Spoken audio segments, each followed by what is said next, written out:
ICC T20 ప్రపంచ cup 2026లో వరుస విజయాలతో టీమిండియా సూపర్ 8 దశకు దూసుకువెళ్లింది. లీగ్ దశలో అజేయంగా నిలిచిన సూర్యకుమార్ సేనకు ఇప్పుడు మాజీ డాషింగ్ ఓపెనర్ వీరేందర్ సెహ్వాగ్ ఒక గట్టి హెచ్చరిక జారీ చేశాడు.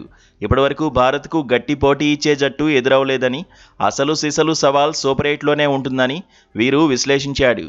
ముఖ్యంగా నెదర్లాండ్స్ వంటి చిన్న జట్టుతో జరిగిన మ్యాచ్లో భారత బౌలర్లు ధారాళంగా పరుగులివ్వడం టీమిండియా బలహీనతను బయటపెట్టిందని సెహ్వాగ్ కుండబద్దలు కొట్టాడు.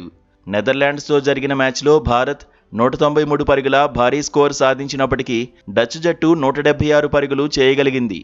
కేవలం 17 పరుగుల తేడాతోనే భారత్ గెలిచిందంటే బౌలింగ్ విభాగం ఎంత ఒత్తిడిలో ఉందో అర్థం చేసుకోవచ్చు. దీనిపై సెహ్వాగ్ స్పందించాడు. బలమైన బ్యాటింగ్ లైనప్ ఉన్న టీమిండియా బౌలింగ్ను నిర్లక్ష్యం చేస్తోందన్నాడు. ప్రధాన బౌలర్లు బాగానే వేస్తున్నా పార్ట్ టైం బౌలర్ల విషయంలో జాగ్రత్త అవసరమని పేర్కొన్నాడు సెహ్వాగ్.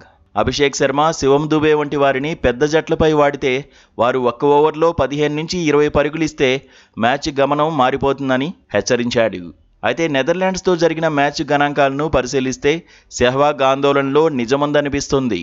ప్రధాన బౌలర్లు బుమ్రా, హర్షదీప్, వరుణ్ చక్రవర్తి కలిసి 9 ఓవర్లలో కేవలం 53 పరుగులే ఇవ్వగా మిగతా బౌలర్లు మాత్రం 11 ఓవర్లలో ఏకంగా 123 పరుగులు సమర్పించుకున్నారు. ఈ గణాంకాలు ఆందోళన కలిగిస్తున్నా కెప్టెన్ సూర్యకుమార్ యాదవ్ మాత్రం తన బౌలర్లను వెనకేసుకొచ్చాడు. మైదానంలో మంచు ప్రభావం వల్లే బౌలర్లు ఇబ్బంది పడ్డారని, సూపర్ 8కి ముందు అందరికీ ప్రాక్టీస్ లభించాలనే ఉద్దేశంతోనే 7 బౌలర్లతో బౌలింగ్ చేయించామని సూర్య వివరణిచ్చాడు. కానీ సూపర్ 8లో పరిస్థితులు ఇలా ఉండవు. భారత్ తన తొలిపోరును పటిష్టమైన సౌత్ ఆఫ్రికాతో ఆదివారం అహ్మదాబాద్ వేదికగా ఆడనుంది.